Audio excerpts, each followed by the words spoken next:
আপনারা দেখছেন Bangla MG news. আমরা সত্যি চাপি না, সত্যি চাপি। Please like and subscribe our channel for further updates.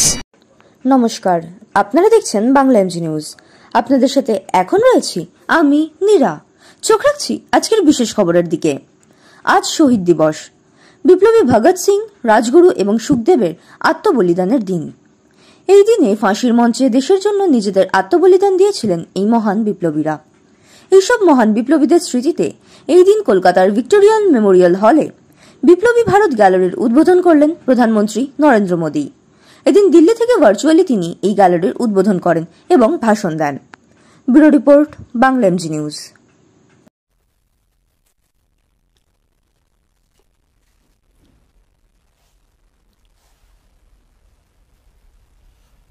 पश्चिम बंगाल के गवर्नर श्रीमान जगदीप धनखड़ जी, केंद्रीय संस्कृति और टूरिज्म मंत्री Shri Kishan Reddy ji, Victoria memorial hall से जुड़े सभी महानुभाव, विश्वविद्यालयों के वाइस चांसलर्स, कला और संस्कृति जगत के दिग्गज, देवी और सज्जनों, सबसे पहले मैं पश्चिम बंगाल के वीरभूमि में हुई हिंसक वारदात पर दुख व्यक्त करता हूं, अपनी संवेदना व्यक्त करता हूं। मैं आशा करता हूं कि राज्य सरकार बंगाल की महान धरती पर ऐसा जघन्य पाप करने वालों को जरूर सजा दिलवाएगी। मैं बंगाल के लोगों से भी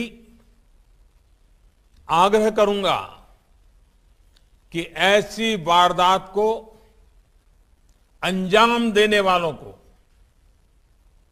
ऐसे अपराधियों का हौसला बढ़ाने वालों को कभी माफ न करें। केंद्र सरकार की तरफ से मैं राज्य को इस बात के लिए भी आश्वस्त करता हूं कि अपराधियों को जल्द से जल्द सजा दिलवाने में जो भी मदद वो चाहेगी भारत सरकार मुहैया कराई जाएगी। साथियों, आजादी का अमृत महोत्सवेर पुन्नो पालोन लागने महान विप्लवी देर ऐतिहासिक आतो बलिदानेर प्रति সমগ্র ভারতবাসীর পক্ষ থেকে ভূমি প্রণাম জানাচ্ছি। शहीद दिवस पर मैं देश के लिए अपना सर्वस्व न्योछावर करने वाले सभी वीर वीरांगनाओं को कृतज्ञ राष्ट्र की तरफ से भावांजलि अर्पित करता हूं। श्रीमद् भागवत गीता में भी कहा गया है, नैनम छिदन्ति शस्त्राणि नैनम दहति पावकः, यानी ना शस्त्र जिसे काट सकते हैं, ना अग्नि जिसे जला सकती है। देश के लिए बलिदान देने वाले ऐसे ही होते हैं, उन्हें अमृतत्व प्राप्त होता है। वो प्रेरणा के पुष्प बनकर पीढ़ी दर पीढ़ी अपनी सुगंध बिखेरते रहते हैं। इसलिए आज इतने वर्षों बाद भी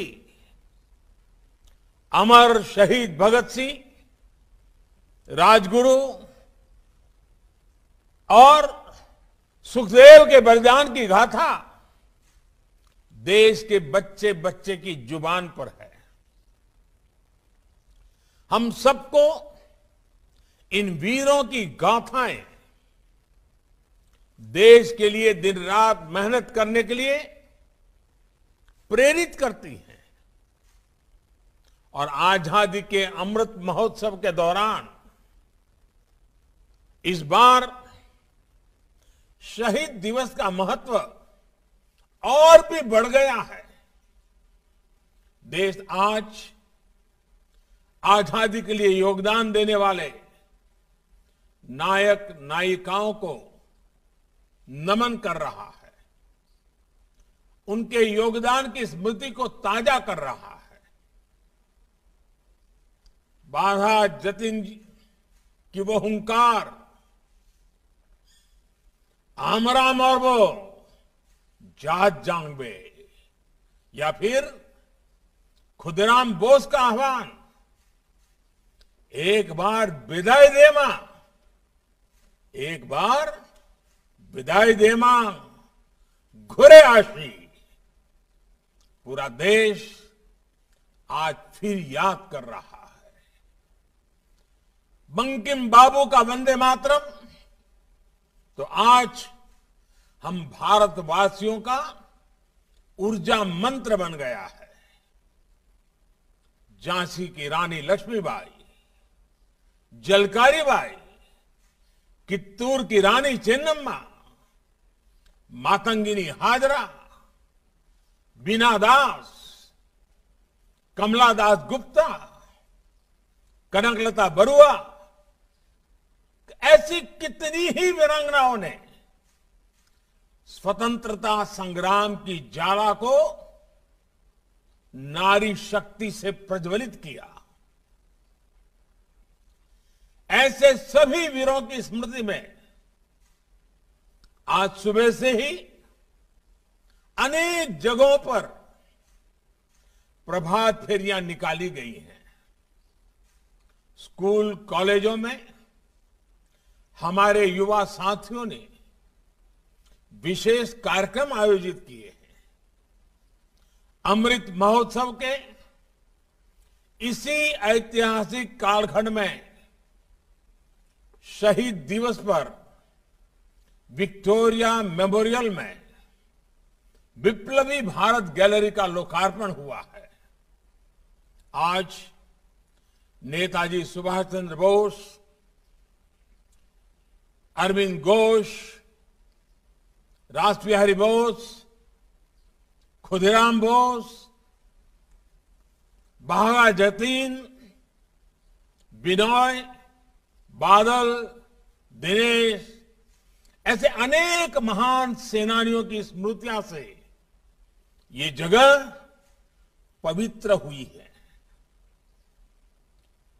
निर्भीक सुभाष गैलरी के बाद आज विप्लवी भारत गैलरी के रूप में पश्चिम बंगाल की कोलकाता की हेरिटेज में एक खूबसूरत मोती और जुड़ गया है। साथियों, विप्लवी भारत गैलरी बीते वर्षों में पश्चिम बंगाल की समृद्ध सांस्कृतिक और ऐतिहासिक धरोहरों को संजोने और संवारने की हमारी प्रतिबद्धता का भी प्रमाण है।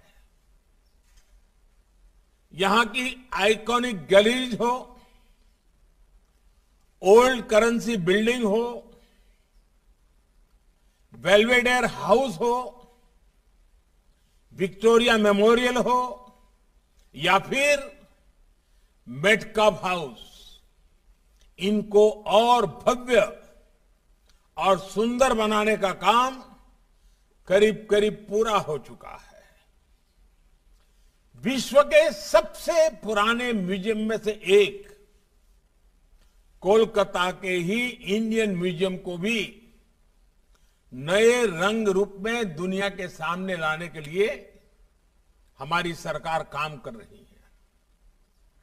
साथियों, हमारे अतीत की विरासतें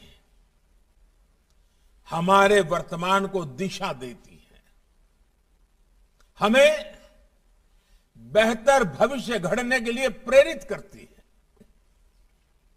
इसलिए आज देश अपने इतिहास को, अपने अतीत को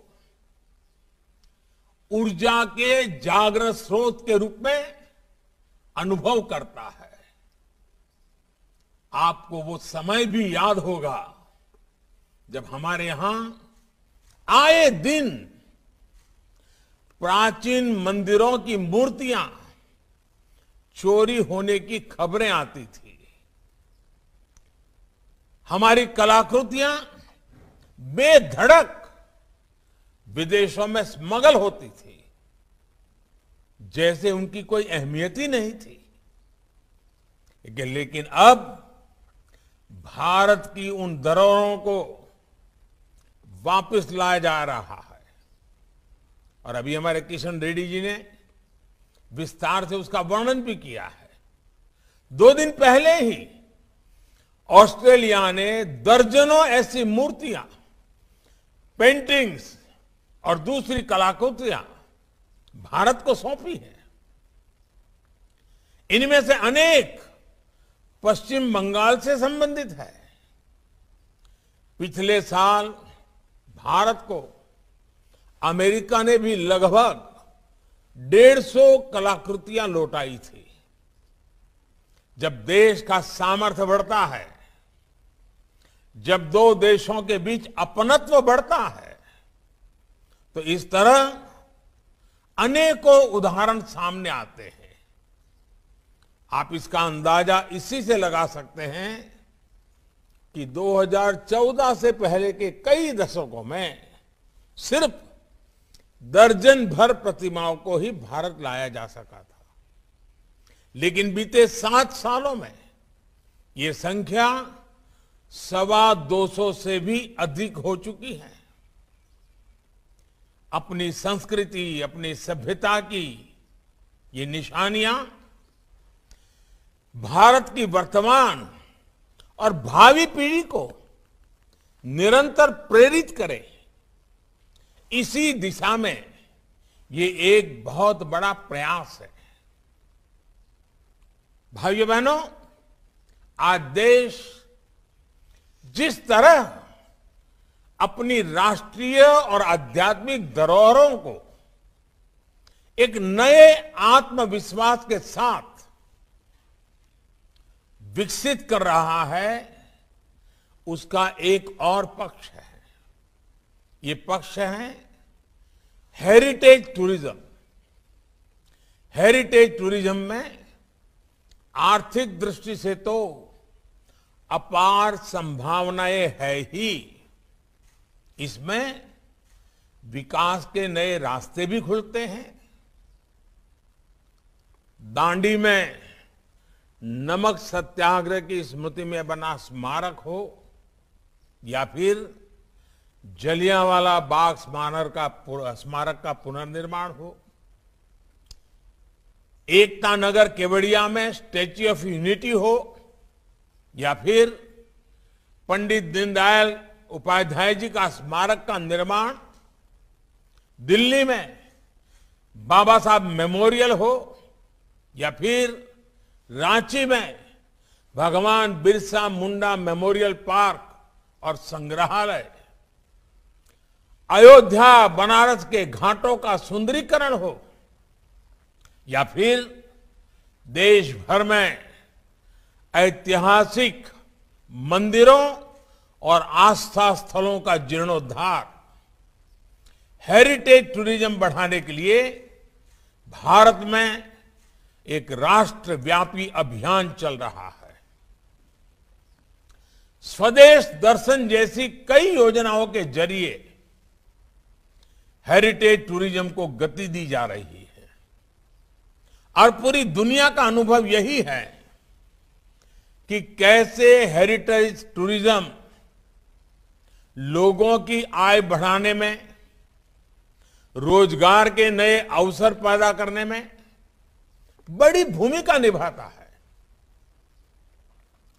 21वीं सदी के भारत अपने इस पोटेंशियल को समझते हुए ही आगे बढ़ रहा है। साथियों, भारत को गुलामी के सैकड़ों वर्षों के कालखंड से आजादी 3 धाराओं के संयुक्त प्रयासों से मिली थी। एक धारा थी क्रांति की, दूसरी धारा सत्याग्रह की और तीसरी धारा थी जन जागृति और रचनात्मक कामों की। मेरे मन में ये तीनों ही धाराएं तिरंगे के 3 रंगों में उभरती रही है। मेरे मन मस्तिष्क में बार बार ये भाव प्रकट होता है। हमारे तिरंगा का केसरिया रंग क्रांति की धारा का प्रतीक है। सफेद रंग सत्याग्रह और अहिंसा की धारा का प्रतीक है और हरा रंग रचनात्मक प्रवृत्ति की धारा का, भारतीय मूल्यों पर आधारित शिक्षा के प्रचार प्रसार का, देशभक्ति से जुड़ी साहित्यिक रचनाएं, भक्ति आंदोलन, ये सारी बातें उसके साथ निहित है। और तिरंगे के अंदर नीले चक्र को मैं भारत की सांस्कृतिक चेतना का प्रतीक के रूप में देखता हूं। वेद से विवेकानंद तक, बुद्ध से गांधी तक ये चक्र चलता रहा। मथुरा के वृंदावन, कुरुक्षेत्र के वृंदावन के मोहन, उनका सुदर्शन चक्र और पोरबंदर के मोहन का चरखाधारी चक्र, ये चक्र कभी रुका नहीं। और साथियों, आज जब मैं विप्लवी भारत गैलरी का उद्घाटन कर रहा हूं तो तिरंगे के 3 रंगों में नए भारत का भविष्य भी देख रहा हूं। केसरिया रंग अब हमें कर्मठता, कर्तव्य और राष्ट्रीय सुरक्षा की प्रेरणा देता है। सफेद रंग अब सबका साथ, सबका विकास, सबका विश्वास और सबका प्रयास का पर्याय है।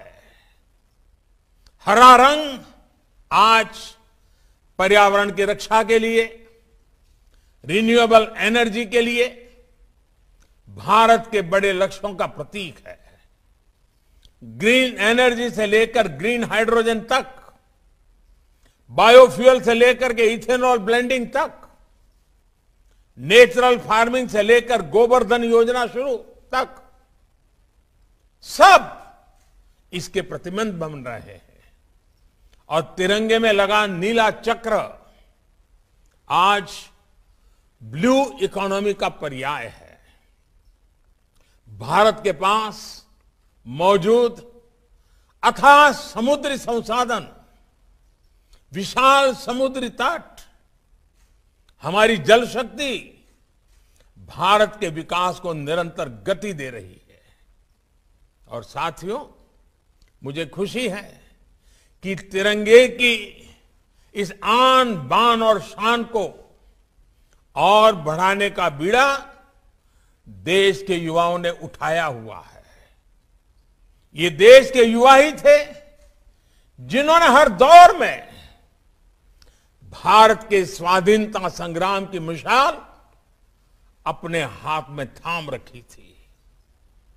आप याद करिए, आज के दिन जब भगत सिंह, सुखदेव, राजगुरु को फांसी हुई तो ये 23-24 साल के ही नौजवान थे। खुदीराम बोस की उम्र तो फांसी के समय इनसे भी बहुत कम थी। भगवान बिरसा मुंडा 25-26 साल के थे। चंद्रशेखर आजाद 24-25 साल के थे। और इन्होंने अंग्रेजी हुकूमत को थरा कर रख दिया था। भारत के युवाओं का सामर्थ्य ना तब कम था और ना आज कम है।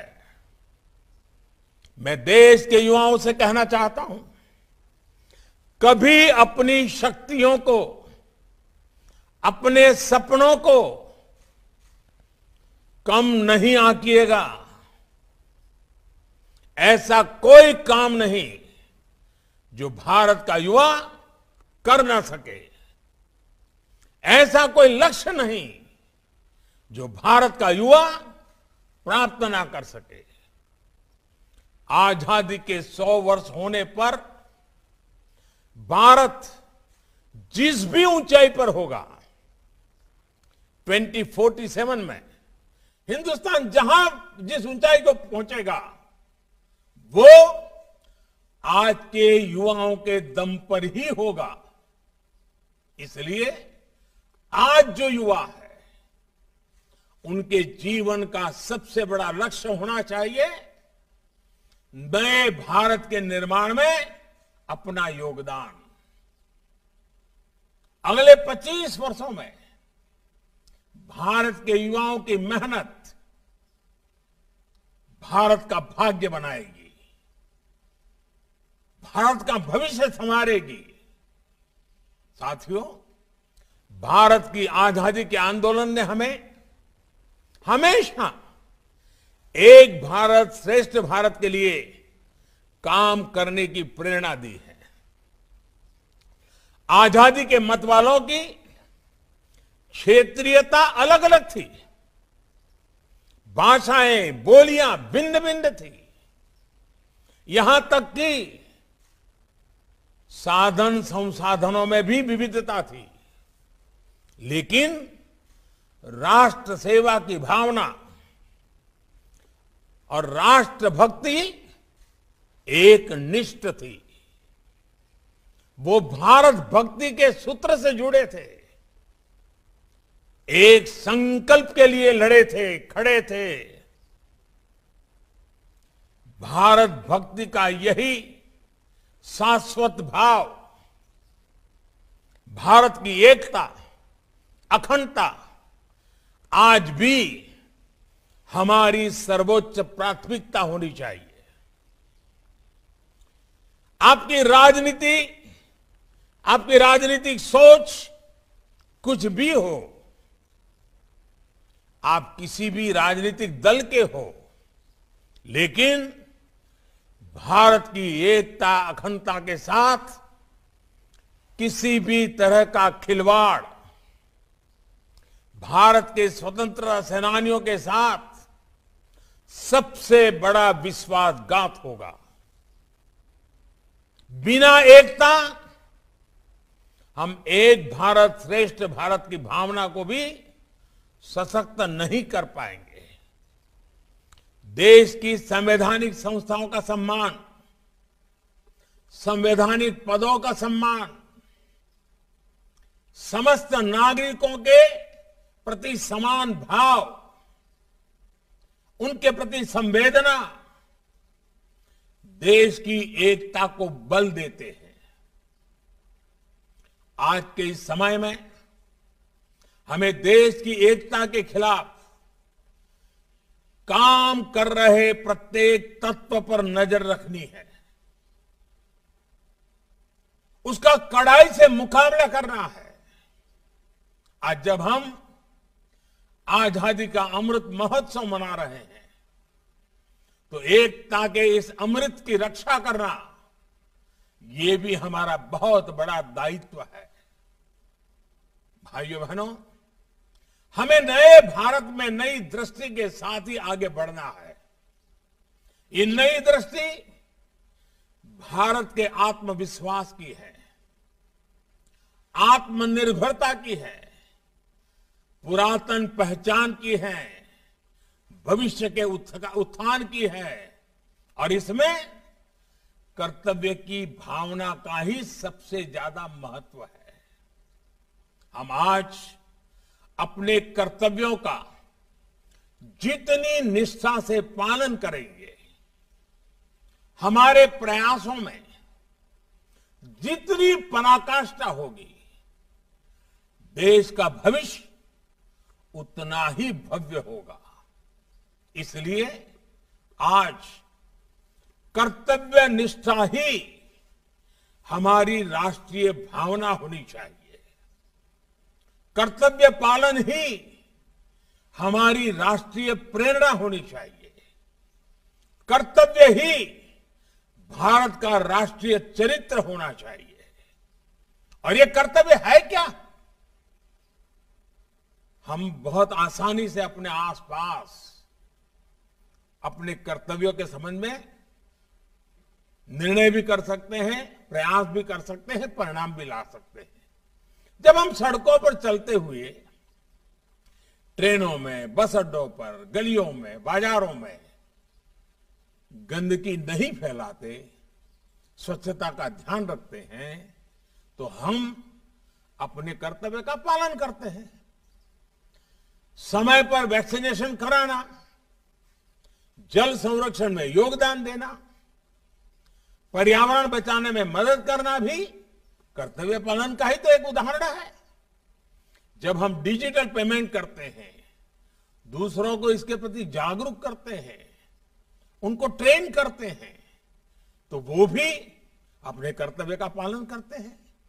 जब हम कोई स्थानीय उत्पाद खरीदते हैं, वोकल फॉर लोकल होते हैं, तब भी हम अपने कर्तव्य का पालन करते हैं। जब हम आत्मनिर्भर भारत अभियान को गति देते हैं, तो अपने कर्तव्य का पालन करते हैं। मुझे इस बात की भी खुशी है कि आज ही भारत ने $400 बिलियन यानी 30 लाख करोड़ रुपए के प्रोडक्ट्स के एक्सपोर्ट का नया रिकॉर्ड बनाया है। भारत का बढ़ता हुआ एक्सपोर्ट हमारी इंडस्ट्री की शक्ति, हमारे एमएसएमईज, हमारी मैन्युफैक्चरिंग क्षमता, हमारे एग्रीकल्चर सेक्टर के सामर्थ्य का प्रतीक है। साथियों, जब एक एक भारतीय अपने कर्तव्य को सर्वोच्च प्राथमिकता देगा, पूरी निष्ठा से उसका पालन करेगा, तो भारत को आगे बढ़ने में कोई मुसीबत नहीं आएगी, आगे बढ़ने से कोई रोक नहीं पाएगा। हम अपने आसपास देखें तो लाखों लाख युवा, लाखों लाख महिलाएं, हमारे बच्चे, हमारे परिवार कर्तव्य की इसी भावना को जी रहे हैं। ये भावना जैसे जैसे प्रत्येक भारतीय का चरित्र बनती जाएगी, भारत का भविष्य उतना ही उज्जवल होता जाएगा। मैं कवि मुकुंद दास जी के शब्दों में कहूं तो, कि आनंदो ध्वनि उठ लो, कि आनंदो ध्वनि उठ लो, बंगो भूमे, बंगो भूमे, बंगो भूमे, बंगो भूमे, भारत भूमे। जेगेच्छे आज भारतवासी आर की माना शोने, लेगेच्छे आपुन काये जार जा नीचे मोने। कोटि कोटि भारतीयों की भावना निरंतर सशक्त हो, क्रांति वीरों की भावना से हमें हमेशा प्रेरणा मिलती रहे। इसी कामना के साथ विप्लवी भारत गैलरी के लिए मैं फिर से आप सबको बहुत बहुत बधाई देता हूं। वंदे मातरम। धन्यवाद।